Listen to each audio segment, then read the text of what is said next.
on est surpris. Mais les putschistes, les militaires qui viennent au pouvoir, c'est pas pour faire la démocratie. Tout sauf ça. Docteur Mété dit que personne n'allait loin. Mais si, Goïta allait plus loin. Ah oui. C'est exactement la même chose. Bon, okay. Goïta aussi a eu une prolongation de mandat, je ne sais pas. Lui-même, il était le premier à se faire investir par le Conseil constitutionnel. Donc, Traoré ne fait que imiter son voisin, je ne sais pas si c'est de droite ou de gauche. Goïta. Mais ces militaires sont venus justement pour ça.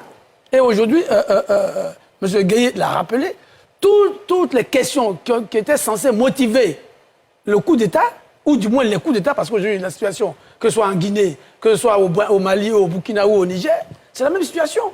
Nous avons des militaires qui veulent nous ramener aux années 60. Et je suis tout le temps plus... je n'allais pas choqué, mais bon, moi, ça ne me surprend pas du tout. Depuis le début, toutes ces inventions contre la CEDEAO, contre la France, c'est justement pour leur permettre de faire ce qu'ils font aujourd'hui. On a accusé la CEDEAO de tous les maux d'Israël, justement parce que ces militaires n'ont pas l'intention de céder le pouvoir. C'est dramatique et c'est malheureux pour des pays comme le Burkina qui avaient fait beaucoup de progrès. Et j'espère que les Ouest-Africains que nous sommes, et que j'ai lu quelque part que la CEDEAO veut mettre en place un comité ad hoc de médiation avec ses militaires, ils n'en voudront pas. Parce que qui veut parler de CEDEAO veut parler des règles. Or, eux, ils veulent créer des États sans droit. Voilà, c'est ça. Sans loi, sans foi, ni loi, sans droit, où ne règnent que les militaires.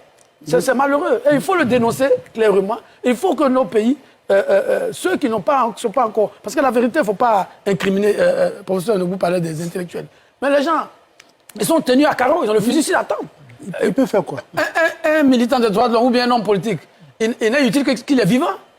Aujourd'hui, ils sont même plus menacés que les terroristes.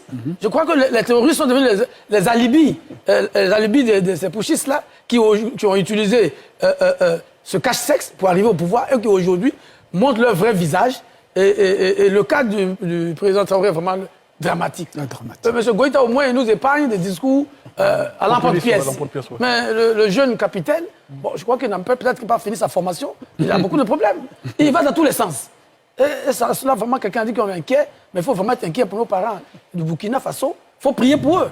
Parce qu'on ne sait pas où il va les conduire. D'accord, très bien. Le pays des hommes intègres est devenu un pays désintégré, malheureusement. Bon, nous sommes au terme.